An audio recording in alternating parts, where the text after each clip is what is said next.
What's up, everybody? My name is Ethan, and today I'm going to be teaching you everything that you need to know about branding on social media.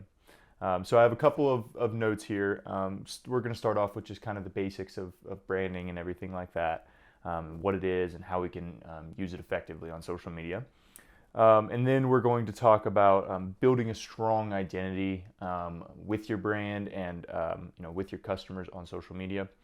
And then we're going to talk about actually creating and sharing the content itself, what types of content we want to be sharing, depending on the message that we're pushing. And then we're going to talk about actually engaging with the followers. So this is a super crucial part that a lot of people skim over, so we're definitely going to hit on that. And then finally, we're going to talk a little bit about how we can measure our success with our branding and see, are our efforts paying off or not. So see how I'm doing here. So let's get started and start off with defining kind of branding itself. So branding on social is one of those things that ideally, if it's not noticed, that means you're probably doing a good job. If you if you pull up a social media page and it sticks out as a little bit rough, that means they're probably not doing a good job branding. Branding should be somewhat subtle. You really shouldn't notice.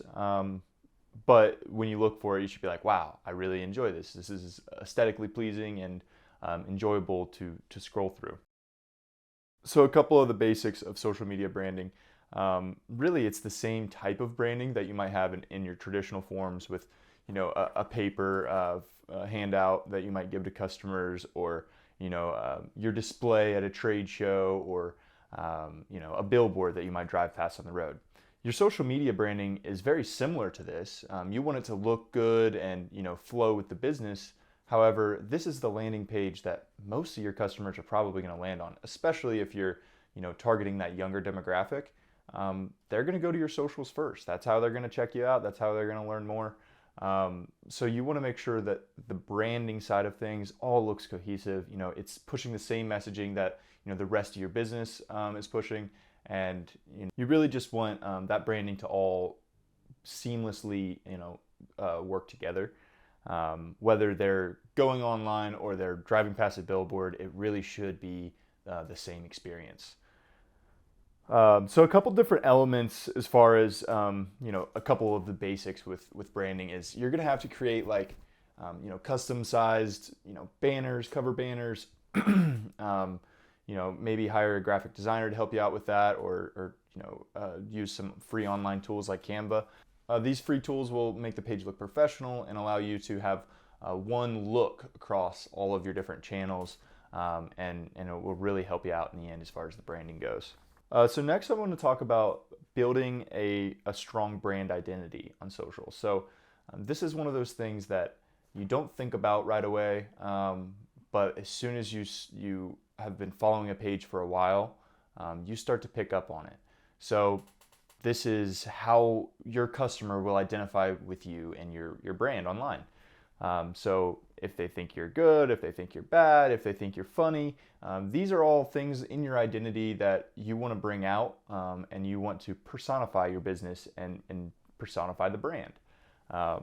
So to do that, you want to develop somewhat of a brand voice. A brand voice is all of the messaging and all of the ideas, and if you were to personify your brand itself, it would turn into the brand voice. What is that brand thinking, feeling, doing? What is it like? What does it dislike? All of these things is your brand voice, and also how it communicates with customers. Is it witty and funny? Is it serious? All of these different things contribute to your brand voice, and it's something that you definitely want to consider when you're building out your social media. The importance of consistency. This is critical, absolutely critical when you are building your social media. It's not going to happen overnight. You might build this beautiful page and have 12 posts and they all look great together, but you're just not getting any traction. Consistency is super important. Eventually you'll start hitting the pages that promote you a little bit more, and you'll start to gain that traction, but it doesn't happen overnight. It's super important to keep that consistency. It just doesn't happen overnight. Consistency is key in social media. And consistency in your posts too. If you're posting videos, stay with videos. If you're posting photos, stay with photos. If it's professional, keep it professional. If it's workplace, keep it workplace. You want your customers to know what to expect to see on your page, so you want to make sure you're promoting that. So when you're thinking about what type of content you're going to share, there's a lot of options. You can share blog posts, photos, videos, how-to videos, what's going on in the office. There's lots of different options. So you want to kind of strategize this ahead of time, figure out what you're looking to promote, what kind of image that you're looking to have as a brand, and then strategize your posts along with that. Like I said, consistency here is really important. So once you've figured out the strategy that you want to go with, the type of post that you want to go with, just go all in on that and stay consistent with it. Next is the importance of engaging with your audience. You're going to have followers liking, commenting, sending you direct messages, and this two-way communication is really important when you're building your social media brand, especially in the beginning.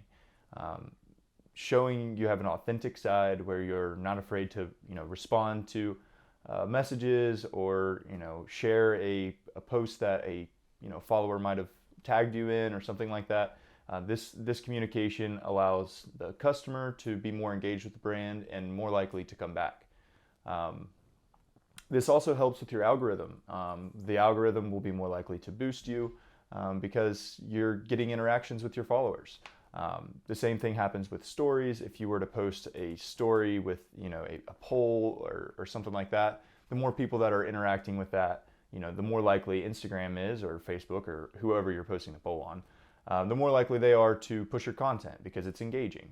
So you want to create those engaging content, and then you want to follow it up with two-way communication in the DMs with your customers or in the comment section or wherever that might be going down. Building a relationship with your followers is one of those things that's overlooked, but is absolutely critical, especially when you're building a brand from the ground up. Measuring your success with a rebrand is very difficult. It's one of those things that's somewhat subjective. Some people might love it, some people might hate it. If it's a new brand, you might have issues with trying to find an identity early. If it's an old brand, you might have issues with resonating with that old message with the new content. So measuring your success can be really difficult to gauge in the beginning. I personally would probably talk directly with my followers, the people that are engaging with the content most, and see how they feel about it. Ask polls. You can use your analytics, although that might not give you too much insight because maybe you don't have the followers. If you do have the followers, use your analytics. How does it compare to previous months or years when you had different types of content? Measuring your success on social, especially in the beginning, can be really difficult. You definitely want to track your metrics such as engagement and your reach and whatnot, but sometimes this even isn't enough. Another way to do it is just ask your followers directly. Shoot them a DM or leave a poll on your story that's asking your followers, how do you like the new rebrand? What do you think about XYZ? This is the easiest way to get honest feedback from your followers for free. A lot of times you have to pay big money for feedback like that. But with social media, you can just ask your followers what they think, and it also comes off as an authentic, genuine thing that the brand is trying to ask. So use these tools to track your progress, but also make data-driven decisions. If there's certain posts that get way more traction than others, maybe you create more content like that. But at the end of the day, you just want to stay consistent and keep all of the imagery the same. So you have all of the imagery similar. So you have a portfolio that is appealing to the customer and any followers that might want to join. So a little bit of a recap of all the things that we covered. We covered the basics of social branding. We talked about building a strong brand identity and your messaging as far as a voice from the brand. We talked about creating and sharing content itself. What that content should look like, and it depends on the strategy, of course, but what you might want to do there. We talked about engaging with your followers, and how that can propel the brand forward, and how that, you know, really goes a long way to look authentic and feel authentic to the follower.